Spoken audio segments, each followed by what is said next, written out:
My name is Jim Olver, and I welcome you to Canoeing Live. If you're like me, when you go canoeing, it's a real stress reliever.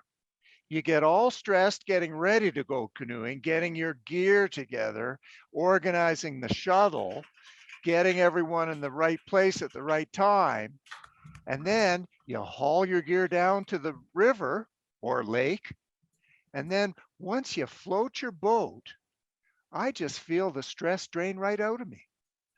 You balance your boat, you get in good communication with your partner, you look around and count all your canoeing buddies, you make sure you got the right number of boats, and then you turn down river and you look ahead and make sure you don't die in the rapids. Canoeing is just a passion for me, and I'm delighted that you've joined me for this evening. Now, I do more than just canoe in my life. I've spent 38 years working for a fabulous organization called Banff Center for Arts and Creativity. We produce artistic programs and present artistic environments to artists from around the world. We produce leadership events and we host conferences. So I'm very used to meeting a lot of people. I conduct tours on campus. And to me, a tour might take an hour and a half. And I might conduct 200 or 300 tours a year. And I feel nervous when I start them, but I relax pretty quickly as the tour starts. And I'm kind of telling myself, you're just starting an hour and a half tour, Jim. Just relax. So a big part of my life is Banff Center. But for the last year, COVID has shut us down. We haven't done any live programming since last March, and it's going to be many more months before that happens. But one thing I've been doing is I've been researching virtual programs. So all the conferences and our educational programs, they're going online. And so people like yourselves are tuning in on Zoom or other platforms, and you're experiencing virtual programs. The attendance on virtual programs has shot through the roof. Organizations are getting 3, 4, 5 times more people attending than they did for live events. And we've had huge amounts of innovation over the last year, both technically with Zoom Pro, with the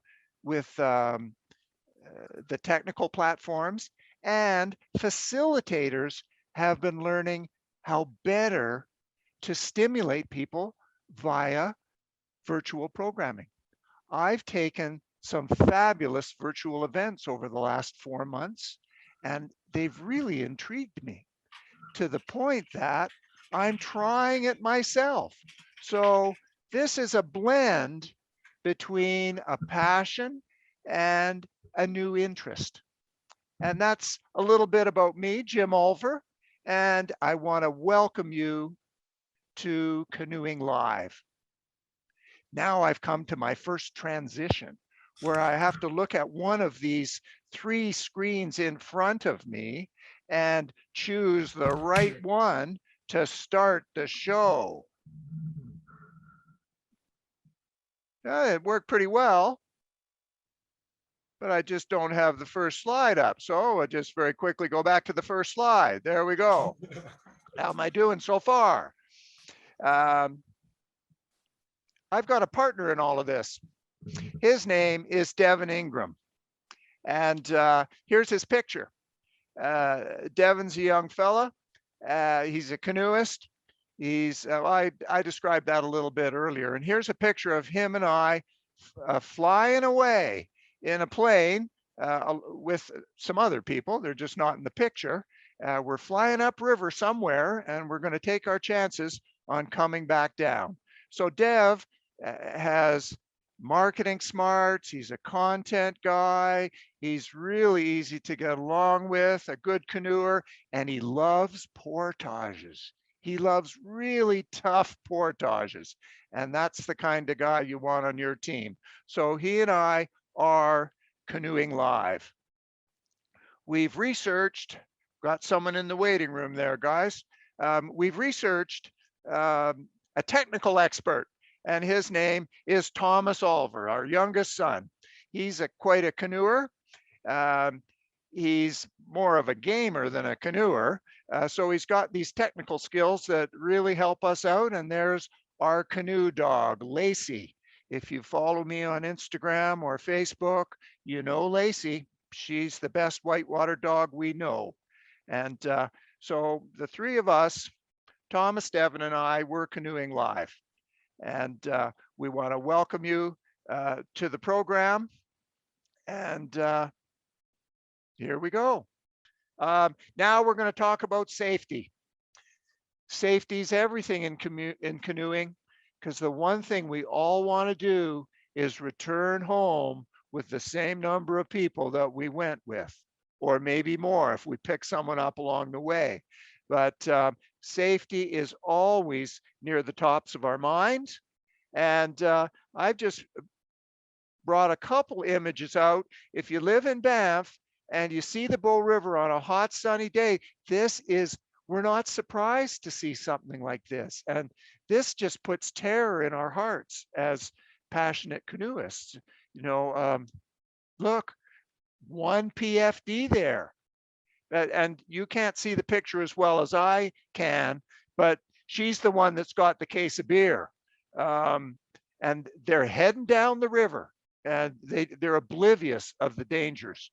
So one of our missions in life as canoeists is to help in canoeing safety. And that's why that topic is on tonight. I got one other slide to show you, and that is, now this canoe we can see is in trouble. You know, they're swamped.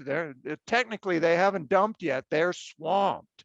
And my wife in the front seat there, she's talking to me about why there's so much water in the canoe.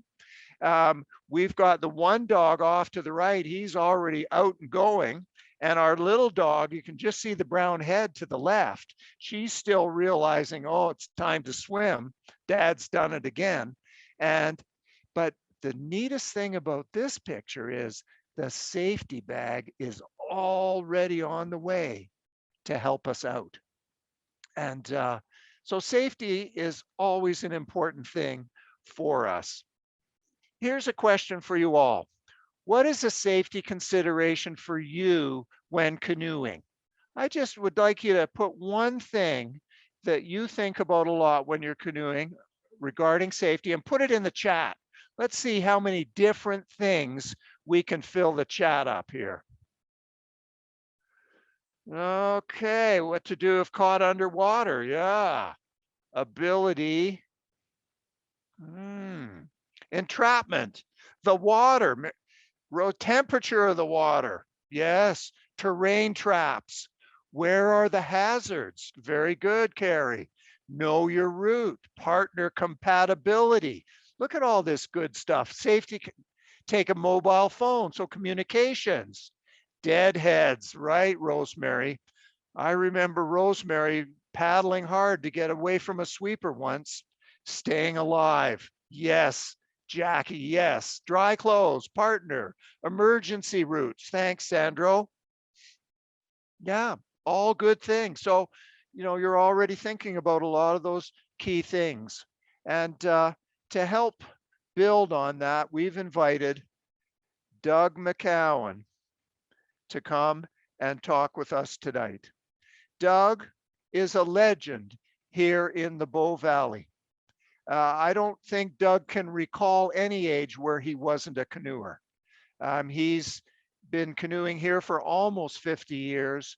He has trained literally thousands of people canoeing and canoe safety. He, along with another local legend, Jim Buckingham, began a river canoeing course in 1975.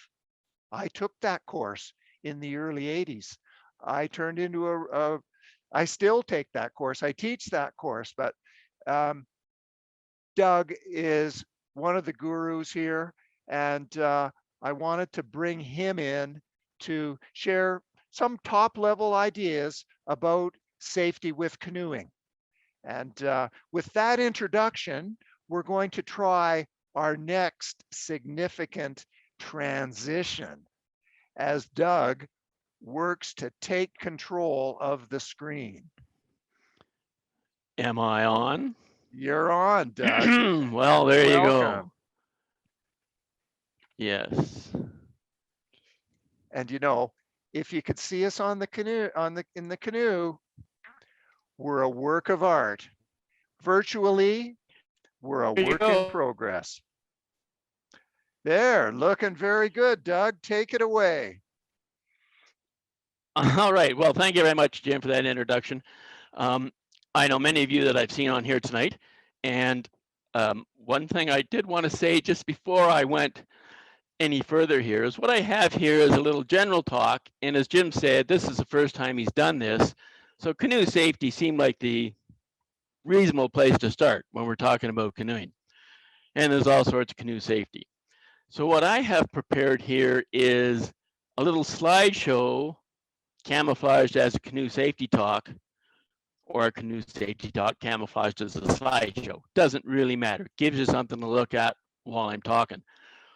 What I did want to mention is that any people you see in these slides and may or may not recognize, I apologize. I don't really like to put people out there where everyone can see them, but that's what happens when you're in canoe slides. For any of you who are interested, the gentleman in the back of this canoe is Jim Buckingham that Jim was talking about just a little while ago. So I was trying to figure out what to do here about canoe safety, and it's such a big topic. I thought I'd just have a general look at how we approach it rather than try and spend a lot of time in individual things that you try and do. I talk about canoe safety itself. So the first question, of course, in my mind, is what's the goal of canoe safety? So what do you want to do here? And as Jim already mentioned, you want to bring them back alive. That's the whole goal. Come back with everybody you started with and hopefully most of the equipment. But really, from a professional aspect, safety is all about managing risk. So that's what you're up to do when you do all the things that you do, is to reduce the risks to everyone involved in whatever activity you're doing.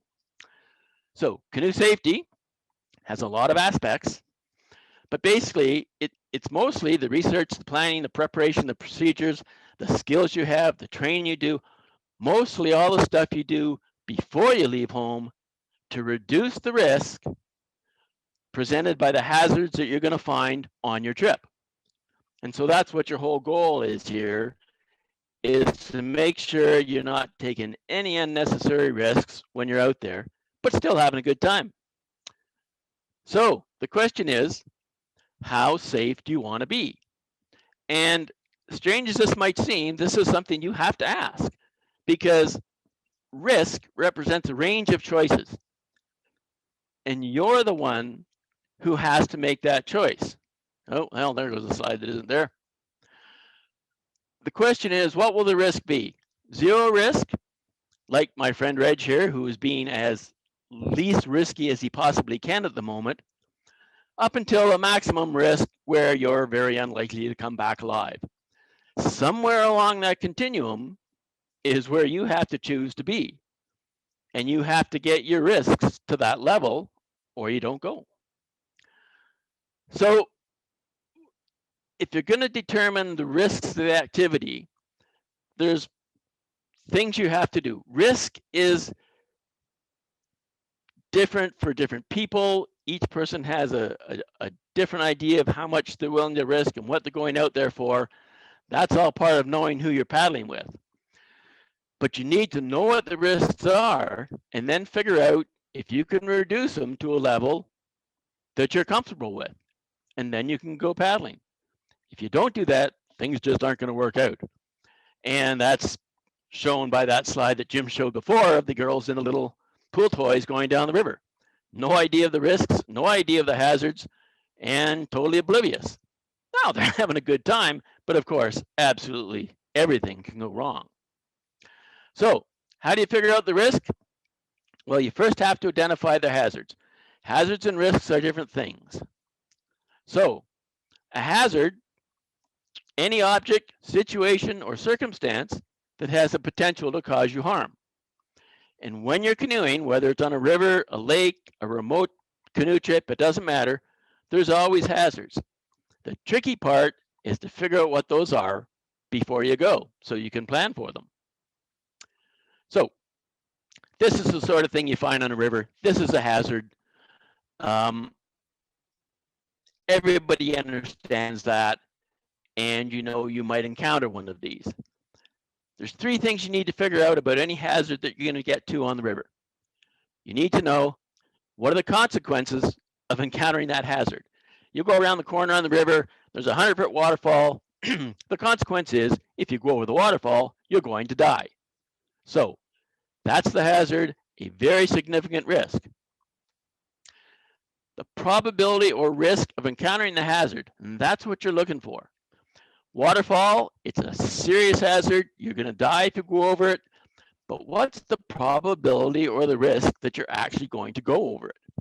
Well, with no plans, with no organization, if you go over the river, you go around the bend, you're going to go over the waterfall, you're going to die.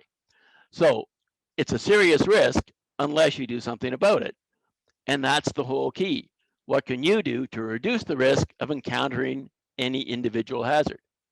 If you can get that risk low enough, then away you go. So you figure this out for each hazard that you can figure out that you might encounter, and then you have an overall risk assessment of the activity. And then, of course, your job is to do everything you can to reduce that risk to an acceptable level. And if you can do that where it's acceptable not only to you, but to everyone in your group, then off you go. And you're now secure in the knowledge that you're paddling as safely as you can because you've done everything you can do to reduce the risks of the activity. And that's the goal. So in reducing this level of risk, of course, are all the skills that you guys have already talked about. What you do, what equipment you take, how you communicate, what kind of research you do, what information you have, all that stuff's put together, and it's all geared towards reducing the risk that you are forced to accept when you go out there. So whenever you find a risk, you need to look at all the things you can do to reduce it. So if you've got some sort of tricky rapid and cold water and bad weather and all sorts of things, then you go thinking through your mind, well, what are all the things I can do to reduce the risk of this activity to make me feel acceptable to go out and participate? And of course, there's lots of things you can do. So I thought what we do is just look at a few different hazards that are out there and always things that to think about. Because every kind of canoeing, whether you're on a river, whether you're on a lake, whether you're on a remote canoe trip, doesn't matter what you're doing, there's always hazards. Now, the good news is you don't have all the hazards on every trip, or no one would be able to go anywhere. The key is to figure out as many hazards as you can and then plan for them before you go. So I thought we'd look at a few kinds of hazards that might have people think about, are there more hazards or how they might deal with them, and see what we can come up with. The first hazard of canoeing is water. And this is the main one. It's a hazard common to all forms of canoeing. Doesn't matter where you go, there's water. Now, water, it's involved in many of the kinds of hazards we face, right? Because everything's out there, it's all water. But water itself has two specific hazards, of course, that we have to deal with. One is drowning. And this is an example of what I call a fixed hazard. It's there all the time. It doesn't change. Doesn't matter whether water's rough, smooth, cold, going downhill, blowing up in a storm. If your head's underwater for more than a couple of minutes, you're going to die. It never changes. The other water hazard, hypothermia. And I call this a variable hazard, which means it changes. If you're out here today and you go in the water, it's a serious thing. But if you're somewhere where the water's 30 degrees, the air temperature is 30 degrees, then it's not really a big hazard. So it's variable, but you do have to think about it all the time. So you've identified a hazard. You look at the consequences. Drowning is a bad thing, okay, serious consequence. So how do you go about reducing this risk of drowning to something you can live with? Okay, so you think of, well, what are all things I can do to affect this risk? And there's lots of them. First thing, of course, ensure everyone's wearing a PFD. Always the main thing for making sure people are going to not drown. Next thing, ensure that you have all the equipment around for any rescue technique you might need to do to keep somebody's head above the water. You ensure that all participants have the required skills to try and keep their heads above the water. You ensure that all participants understand and follow all the operating procedures, all the rescue procedures you've got in mind to make sure everybody keeps their head above the water. And if you can manage all those things, and with all your planning, then you reduce the very serious hazard of drowning to an acceptable level of risk, and we all go paddling. Similarly, with hypothermia. Hypothermia is the same sort of thing. You want to keep people out of the water. It may not kill you quite as fast, but believe me, you'll be just as dead if you don't look after this kind of a risk. And what do? Well, hypothermia is relatively easy to deal with. All you have to do is stay out of the water. And that's never a problem. But when it happens, of course, in you go. Hypothermia may be a problem, it may not. But if you've planned for it and prepared for it, then you've reduced that risk. And how do we prepare for this? Well, things like wetsuits reduce hypothermia. Dry suits can reduce the level of hypothermia. And a lot of times, just having lots of good, dry, warm clothing along will go a long way to reducing the problem of hypothermia. So that's the way we're going to approach each hazard. You want to identify them all, see what the actual risk is, and then you see if you can reduce that risk when you go out. So I think everybody can figure out what this hazard is.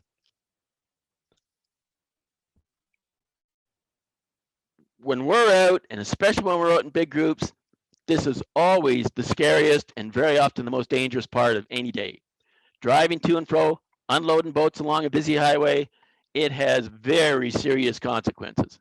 Okay, it's a hazard. You may not think of it in your own mind, but boy, you better be ready to deal with it. You've got a plan for this, especially if you're dealing with big groups, and a busy highway needs to be watched. You need to have procedures, you need to have plans, and you have to be really careful. This is all part of the stuff you do before you go out there to reduce this risk, and hopefully nobody gets killed.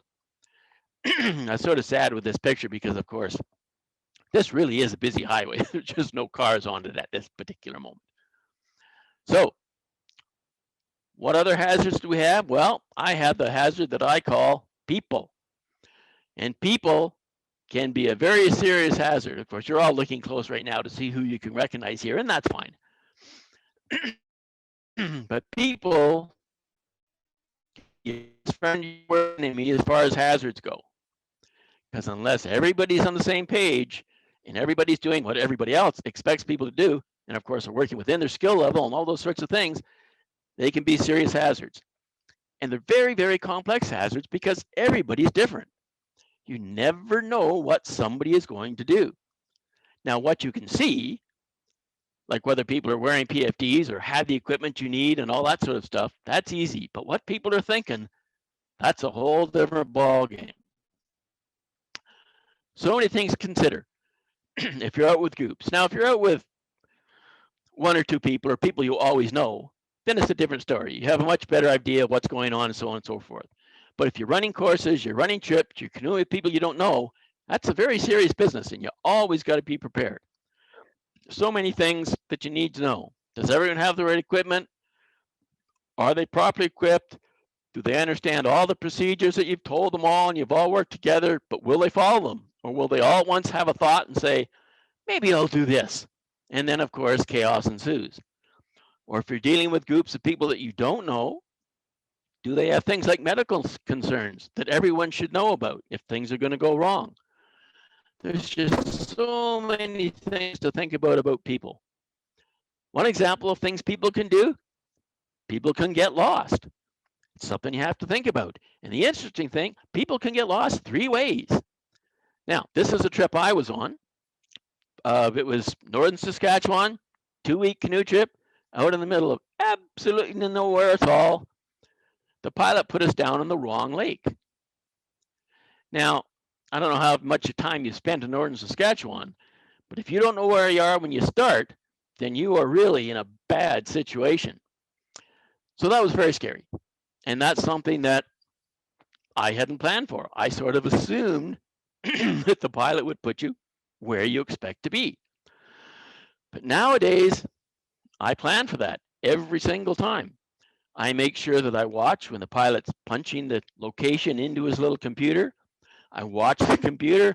I sit at the window with a map on my lap, and I make sure I know exactly where we are, because this was really scary. And it's things like that that you have to plan for.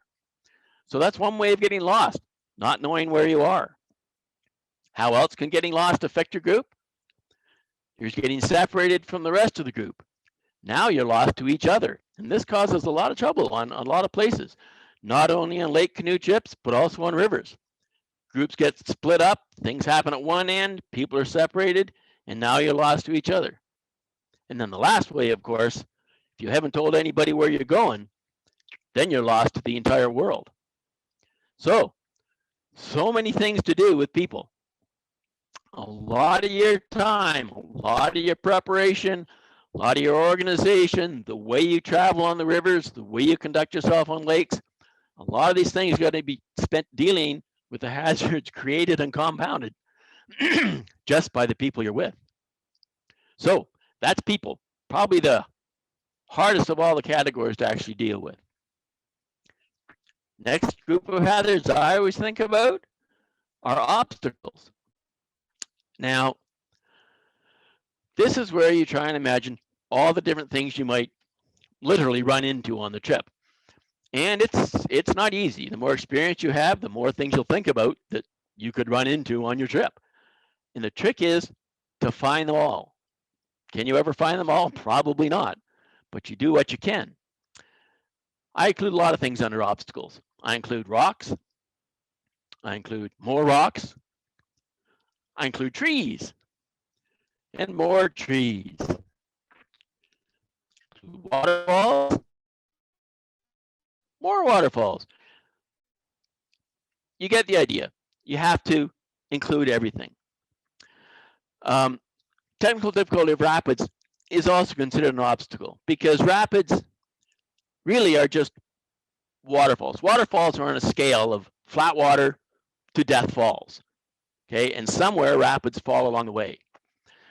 Rapids are a little trickier because the risk is different for different people.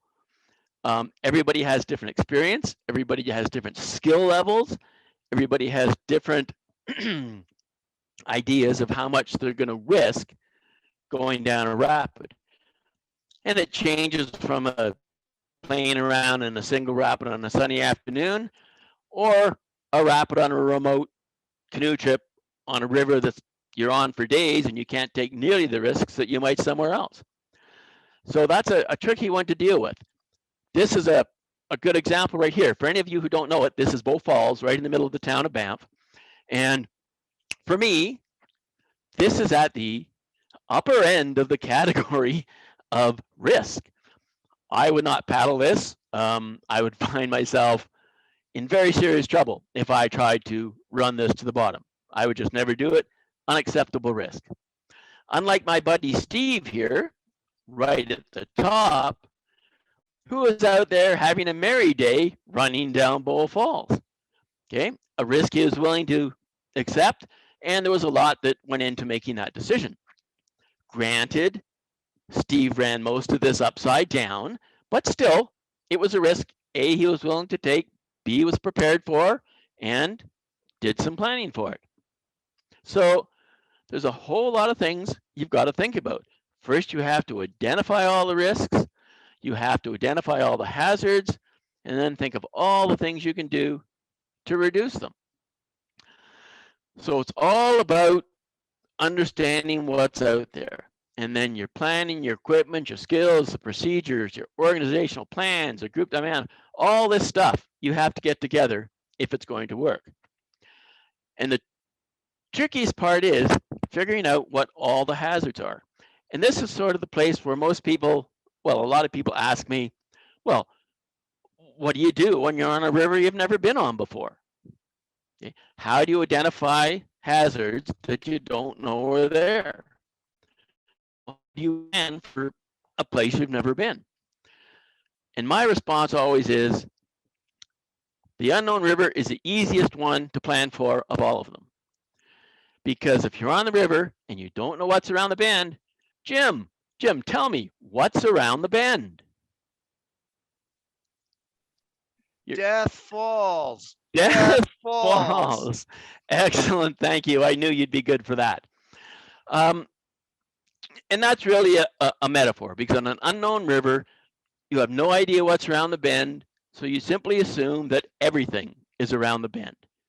Any hazard you could possibly think of is always around the bend. And if that's the way you plan and that's the way you operate, you should never be surprised. So you got to think about that all the times you're out there. And then people tell me, well, yeah, that's okay, but it's, it's way easier to plan for rivers that you know. And I go, well, no, not really. Because in reality, it doesn't matter whether you've been on the river 100 times, rivers change.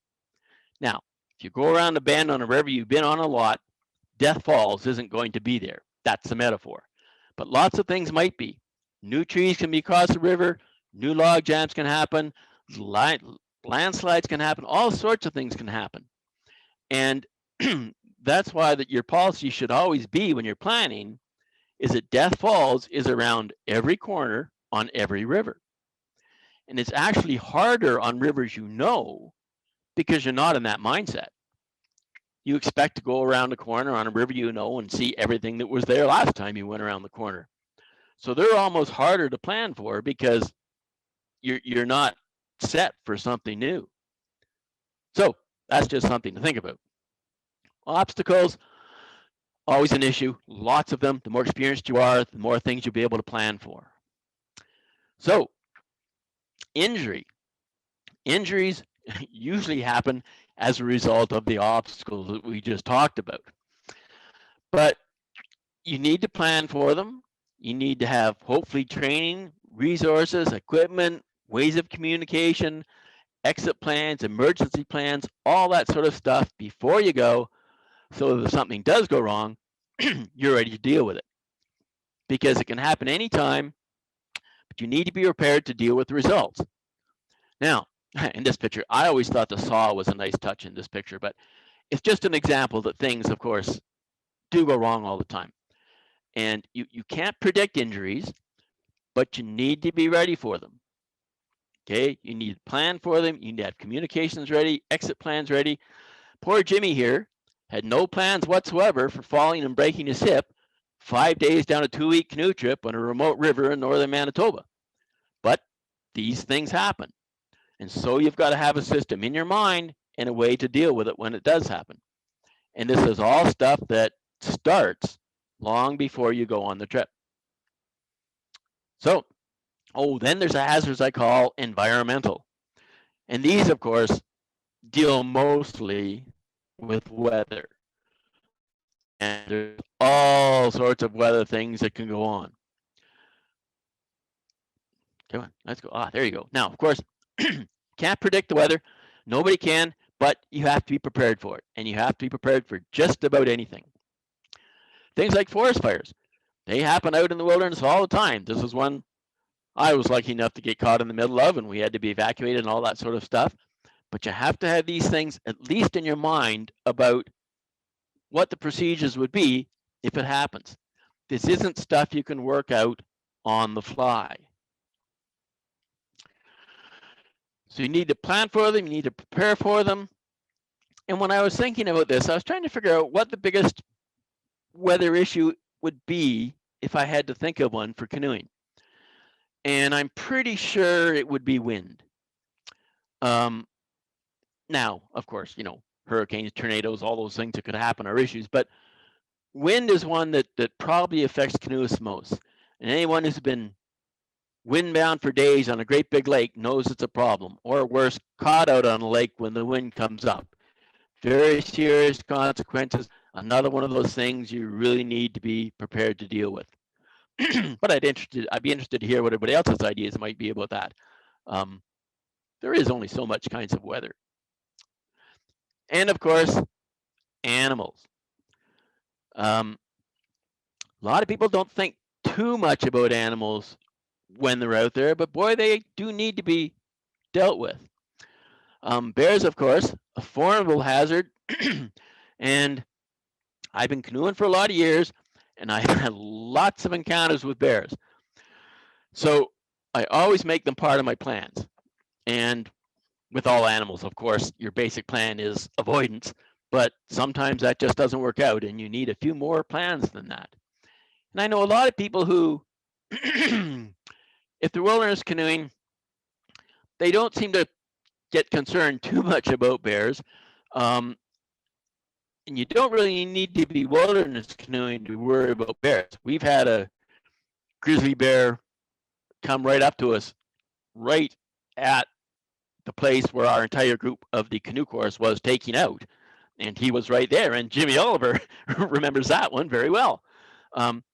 So you do need to take plans. And you want to think about how serious you need to take the problem of bears. I always think that if you're going to make those decisions, it should be made from up in the tree, looking down at the angry grizzly bear wandering around the base of the tree. That really motivates you to think about this stuff seriously. Been there, done that. The most scared I've been in the wilderness has been facing a mama moose with a calf. Now, I know this isn't a picture of a mama moose, but you'll just have to take my word for it. I didn't have one of those. But coming up suddenly on a moose with a calf, they have this look in their eye that is just terrifying. And the moose will just stomp you to death without any hesitation whatsoever.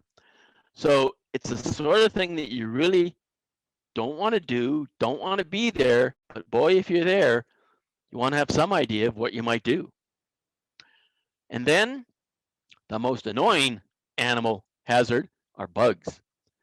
And mostly bugs aren't a big problem, but boy, if you travel in the Arctic in the wrong place at the wrong time, the bugs can be just absolutely horrendous. And I know they have kept me out of the Arctic for a few years now because it's just so difficult to live when the bugs are really bad. And if you've never actually been in that place, you don't know. But without proper equipment, they would drive you screaming insane. So sort of things you do definitely have to think about. But then again, there's other animal hazards that people don't always think about.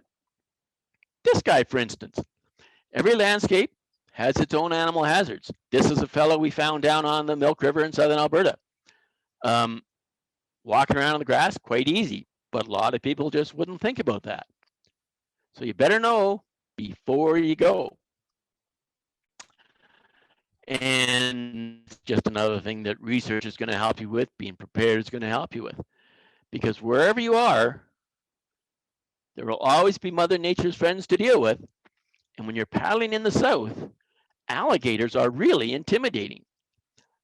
There's a lot of small rivers in the south, and paddling down a creaky river that's maybe 20 meters wide and has 4 of these guys on both shores looking at you is a really intimidating prospect.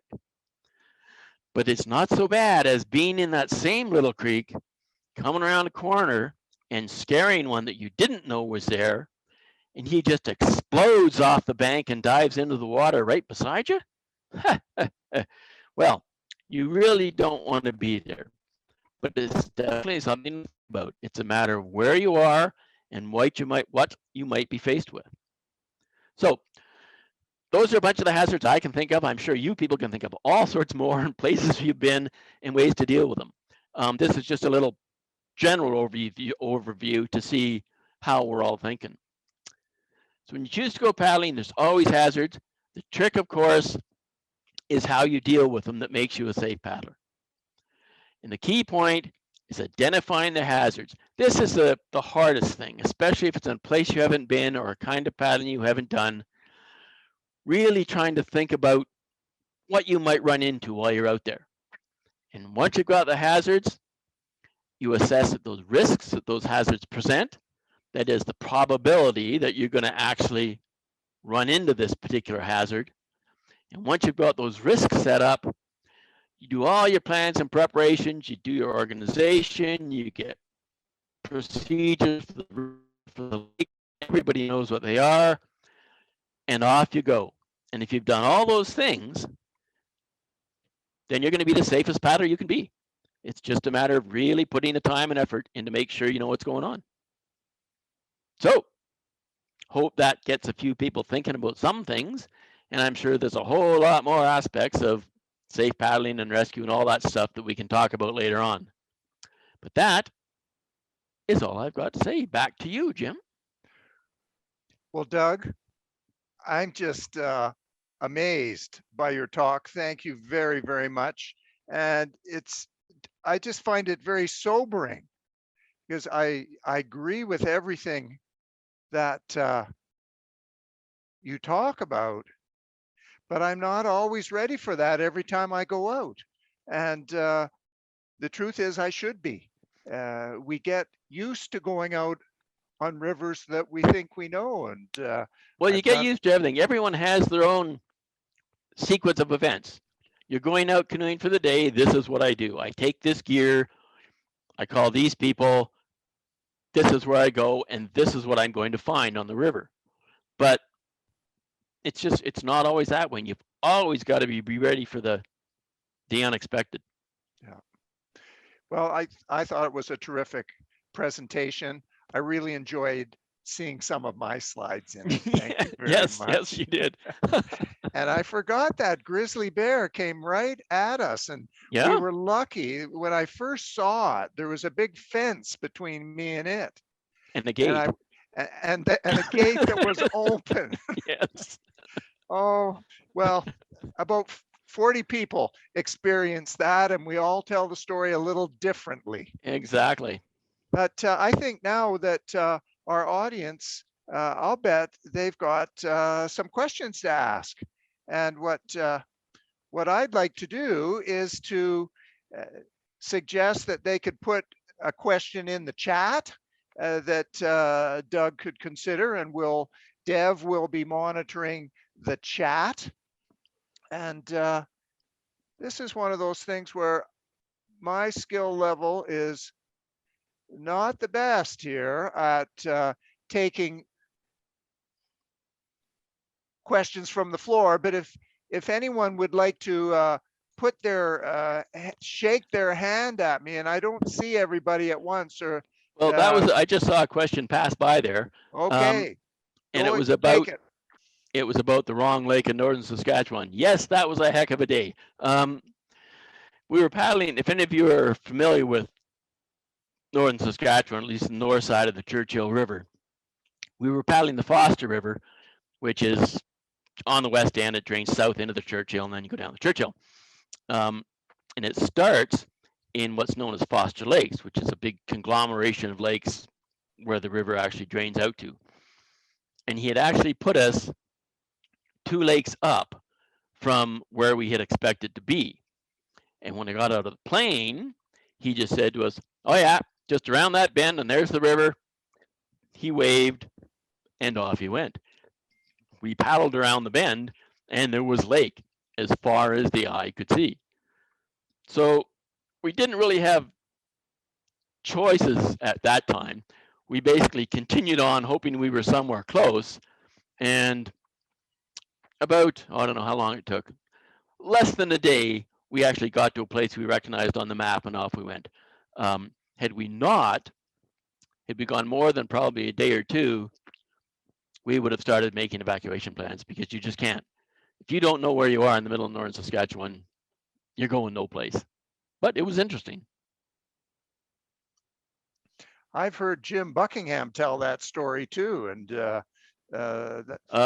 Jim wasn't on that trip. he wasn't. He may still tell the story. Yeah, well, that's what we do. Now, I think it's best if you put your questions in the chat. Rosemary, to everyone, did you have satellite phones? How did you communicate? Excellent question. We started carrying satellite phones pretty much when they became available. We had one with us when Jim broke his hip, and that was halfway down the Barrens River, and it worked like a darn. It's quite amazing. 5 days down the river, it was must have been about noon when he actually fell, broke his hip in the middle of the rapids. He was lining a boat, and from the time he broke his hip, we got him to shore. Satellite phone was on. We called the guys. Luckily, we were somewhere where we could paddle to where the plane could land. We had to paddle up one little riffle on the river, and then we were in a big enough pond that the plane could land. He came in, took him out. Off he went South Manitoba, and it was wasn't much over 24 hours that Jim had a shiny new hip.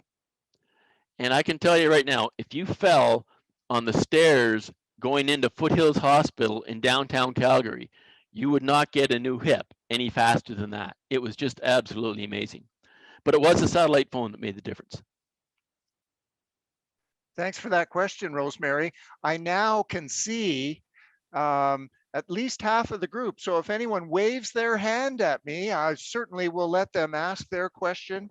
Well, little questions are popping up here, so it's good. Okay, let's take one of those popping up questions. What's the best satellite communicator now? Spot or Garmin?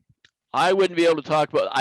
Well, right now I use Garmin Inreach is what I'm using these days. Probably if Hugh Burton's on there somewhere, he could probably give you a good idea about that.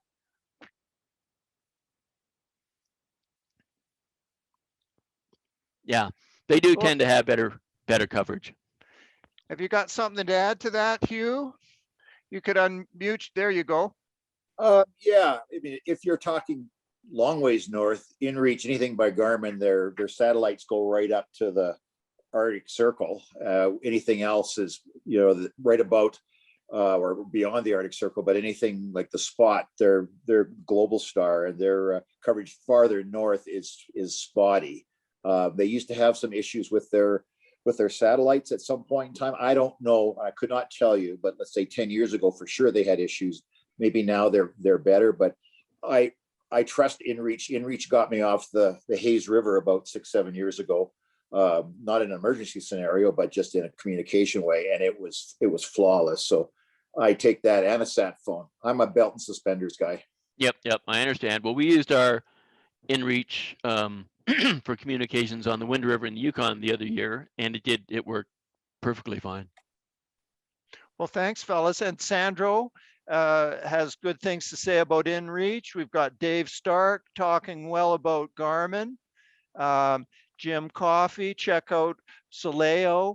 Here's an example of how there's a lot of information in the chat that, absolutely. That you can download just as the meeting ends. Jim, we also had a question from Sandro as well earlier about tying gear in a boat for Doug. Oh, good question. Well, this is an ongoing phenomenon, is whether you tie your gear in your boats or not. And it depends a lot on, well, a number of things. It depends on where you are. If you're on a lake trip and your gear is tied into your boat, then if you capsize, your gear is tied into your boat. And of course, you're not getting your boat out very easily at all. On a river, if your gear is tied into your boat, then if you capsize, your gear is tied into your boat. And it makes rescuing the boat and gear all that much harder. So whether you tie it in or not isn't so important. What's important is the plans that you have in place to deal with it. If it's tied into your boat, maybe you have a bunch of systems in place that you can deal with that. If it's tied into your boat on the end of a string, maybe that gives you more options if something goes wrong. So it's not that the tying the gear in is right or wrong. It's how it's going to affect the way you rescue things if things go wrong. Does it make your rescue techniques easier? Does it reduce the number of options you have? So it's all a matter of what you've planned and what your procedures are as to whether tying the gear in the boat is going to hinder you or help you. And that's a nice way of me saying, I'm not going to say which is right or wrong. Doug, we also had another question from Glenda. She wanted to know, how do you manage different risk tolerances between paddling partners? Well, everybody has to manage those. So if they're people you know and people you paddle with regularly, then this is stuff you need to talk about. Because if you don't talk about it before you go, you're going to talk about it at the top of that difficult rapid when one guy is saying, oh yeah, let's go do this. And the other guy is saying, I'm not doing that. Are you nuts? And this happened to me in the middle of the Arctic. I had somebody who was gung-ho and wanted to paddle this stuff. And I'm saying, no, I'm not paddling this stuff. And that's where it ended. But he didn't paddle it. And that stuff should have been resolved, you know, before you go. But it's hard because if you've got a group, you've got people with a lot of experience and people with not so much experience. And you don't want, I mean, the people with less experience are going to listen to the people with more experience. But if the people with more experience are basing stuff on what they can do and what their skills are, then they're not helping out the people with lower experience. So it's a conundrum, and it all comes down to communication. Wow.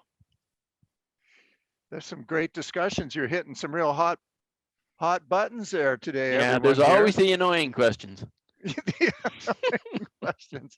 Well, you know, we haven't answered every element in the chat, but I hope we've had some good discussion there. I think what I take from this more than anything is that sobering feeling I have that I'm not being comprehensive enough every time I go out about overall safety. And that's something we probably all should think about. And, you know, we're meeting new people, we're taking different people onto the river, and that's, it's sobering. I guess that's what I feel. What we're doing this year, and with the help of one of our buddies, Brad, we did a trip planner. We took a Google form and created a trip planner where we'd list who's going, where are we starting, when are we leaving, what are the cars, what are their license plate numbers, and all of that. And it started out as my wife and I just trying to keep a list of where we paddled all year, and it turned into a real safety element. And do you folks out there have trip plans? Does someone on shore know where you're going to be and are going to call for help? Yeah. Well, it's easy to get complacent. Thanks, Tina. Well, I want to, I think we better draw this to a close, this part of the evening. And I want to thank Doug. I look forward to paddling with you, Doug, soon. And thank you very much for sharing all that information with us. Thank you. And now I'm going to go to the my transition again. My friend Melanie from our virtual event programming is out there, and she's sending me supportive messages when I get in a jam. And let's see, canoeing safety. There, I just wanted to show you folks, Doug's an author too. He's authored these 2 books, Canoeing Safety and Rescue, and Up the Creek is another one. They just fly off the shelves, and you just can't get them on the shelves anymore, but you may be able to get them in the library. The Banff Library has both of these books, and I recommend them highly. All right. Okay. What one thing that Doug talked about tonight do you think you'll implement? Perhaps you haven't done it before on your next canoeing outing. Again, this is your chance to participate. In the chat, please. What is one new safety consideration Doug shared with us that you'll consider implementing on your next outing? Make sure I go with the right people. Nice. Yes. Thank Yes, you, excellent, Melanie. excellent. What's around the bend? Death Falls. Rosemary. Tiffany, thank you. I will take canoe lessons before. Yes, canoe lessons is great, are great. Not easy to get right now. Yeah. How to toss a canoe at a bear. I'm giving lessons. I didn't pick it up. I slid it across the gravel parking lot and smashed it into the fence. The bear turned and just bolted away. We got away very easily in that. Pre-water road safety at the parking point. Yes. Yeah. Thank you. Thank you for that, Mr. Hobbs, Brian, I think. Yeah, a little safety briefing before you get out. Discuss risk tolerance ahead of time.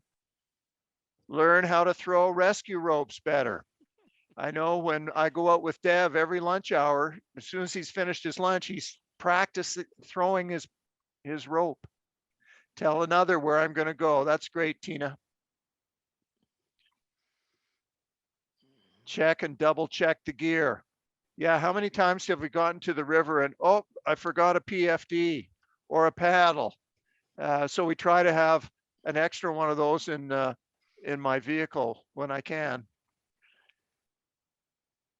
Make sure others have throw bags. Yes. Yeah, always more important to know the other guy can use the throw bag.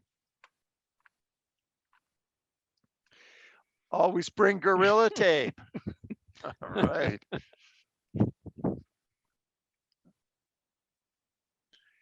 To save me, check on shore before you leave. Check the shore before you leave. Left our barrel and keys on shore.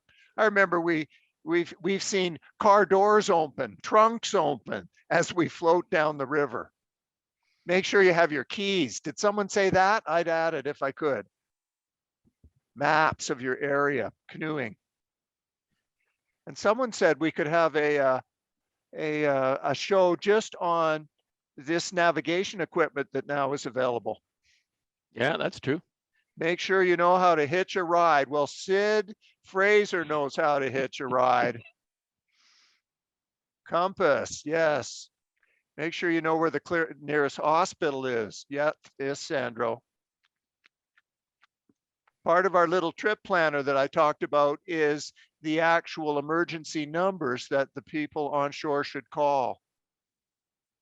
Well, there, I thought we got a good bit of chat going there. Let's see what's next. Well, we're getting closer to the end, and I just wanted to make a few announcements as we get out. The weather's getting better, although the snow has hardly started to melt in the mountains at all. I think the Bow River is going at about 9 to 10 cubic meters per second, and the flood is more like 300 meters per second. So there's a lot to go still. But please follow all the active COVID protocols that we've had from Paddle Alberta, and just the common sense we've been using in the last year. And in particular, watch your shuttles, that we're behaving correctly on the shuttles. With Banff, the town of Banff is again running the Banff River Canoe Course. This was started by Jim Buckingham in 1975. We're certainly doing it with COVID protocols. It's the first 2 weekends in June.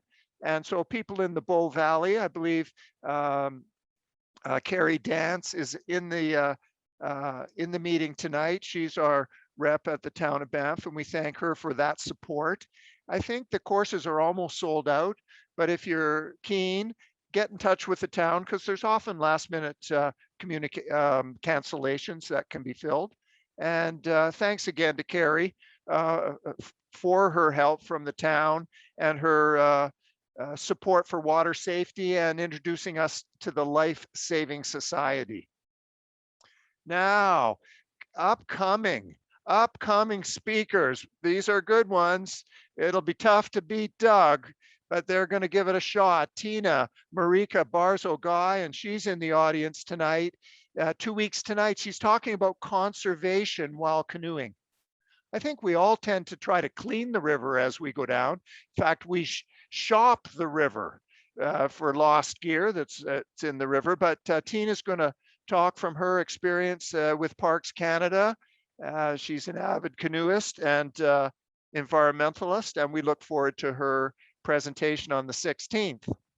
And then coming up on May 30th, another Albertan legend, Mark Lund. And Mark is the author of the Bible. I'm trying to get this in front of my camera without this fancy. It's called Mark's Guide. And this is a fabulous book. We have 2 copies. One is always in the car, one at home. But Mark is going to talk about trip planning, maps, Google, and guidebooks. And I'm really interested in what he's going to talk about, and particularly from Google and from guidebooks. So that's May 30th. Now, an all-time favorite element of Canoeing Live, this being the first one, is recent canoe photos. And we invite you in future weeks to send us a photo, and you'll be a part of recent canoe photos. I'm just using my photos tonight, I think, or one of Deb's. So here's Molly and Deb on the Kananaskis River. We're lucky in southern Alberta. This is a part of a hydro project. And so the river has good flow all year. It may only be an hour a day, but it has good flow when it runs, and it's on the internet when it runs. And here we are going down, I think this was 2 weeks ago. As I said, the Bow River is very low. And here is Brad Hahn. And I'm not sure who's in the front there. We're paddling, oh, Brian Armstrong, paddling down the Bow River. There's Mount Rundle in the background. You can see all the snow. Oh, there's Brian. Hey, there you are. Here is Molly, and this is one of Dev. Dev's a photographer. He's got his GoPro strapped right to the gunnel, and then he tries to put Molly right in all the big waves so that there's lots of splash. And I think that's just a great shot. Another Bow River photo. This is our son Jamie and Jose in the front seat. You can see all the snow and ice on the edge of the river still. And there you can see the double wheels on that canoe. Do you have canoes with wheels? This is a canoe carrier. It's a burly childcare carrier that we've adjusted to hold 3 canoes. And we walked the canoes to the river that day. Here I am. This is the Kananaskis again, and there's Lacey, our whitewater dog. She's calling the path. And on the river, talk about cell phones, my daughter calls me. And of being a good father, I answer. And so you can see I'm answering the phone with my left hand and steering with one hand on my paddle with the right. Here, today, paddling today. We're bringing the most current pictures possible. And there, we're on the Bow River, just downriver of Banff. You can see Mount Cascade majestically in the background. And you can see the remnants, the glacial sediments left as the last glaciers melted back. And we call them locally the hoodoos. And in fact, you can see the hoodoos right in the middle of the trees, right in the center of the forest. These are glacial features. It's wind erosion. And here we've got Sid and Guy and Molly and Devon. I think we've got, that's it. That's it for there. And a couple things. As I said before, we dance on the water, but we're just learning in virtual programming, and we would like your feedback on how to get better. Tell us what you like. Tell us how we can improve. If you've got an idea for guest speakers, we're going to email an evaluation to you, and that will come out shortly. Please follow us on Instagram at CanoeingLive. If you're not already a Facebook group member for CanoeingLive, do that. And Dev and I are going to be active on that group in between virtual events. We were pretty busy just getting this show together, so we didn't have a big presence there already, but we will after tonight. And the recordings, as I mentioned, will be placed on YouTube shortly. Well, it won't be tonight, but in the near future. Now, I'm trained to end a virtual event on a high note. So we're going to do a virtual event selfie. Have you ever heard of one of those? No, we're getting a lot of no's coming. So we're going to do a selfie, and the selfie, look, Bill's sitting up. He's getting ready. The videos are coming back on. That's good. So what we're going to do is I'm going to tell you what we're going to do, and then we'll do it. So we've got speaker view. When Doug was talking, he had speaker view, and now I've gone to gallery view where I can see you all there. And I'm going to get my camera ready, and I'm going to go 1, 2, 3, and I want you to show some emotion in your cameras. I'm going to take the selfie and we're going to post it. Oh, Jim's straightening his hair. Good for you, Jim. It's working. Aaron, yeah, Jamie, straighten your hair. Just let me get my camera ready. And we're going to do 2 versions of this. This is the first one. So I'm going to go 1, 2, 3, and I want 5 seconds of action, please. 1, 2, 3, go. More. That's better. Everybody. Okay. Now, this is the dangerous one. And my technical people, we're going to unmute everyone. And I'm going to do a video of this video, and I'm going to go, see, they're all keen. They're leaning forward in their chairs. Thanks, Marie. And I'd like you to go, I'll go 1, 2, 3. Everyone. 1, 2, 3. Just a sec. We're just getting all the mutes off. Could you unmute everybody? Okay, so when I say 1, 2, 3, we'll go Canoeing Live rocks. Okay, and I'm doing a video. Just a sec. Okay, 1, 2, 3. We're not on. Canoeing Live rocks.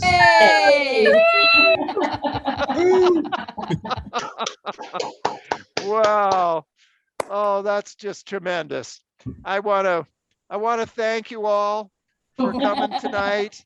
I hope you'll join us in 2 weeks' time. Get your suggestions coming in to improve the program. And as I say goodbye to you, I want to say we'll see you on the river. Bye-bye now. Bye. Thank you, Thank you, everyone. everyone. Thank you, Jim. Thank There you. you go. Thanks, Jim. Take care. Okay, bye-bye, everyone.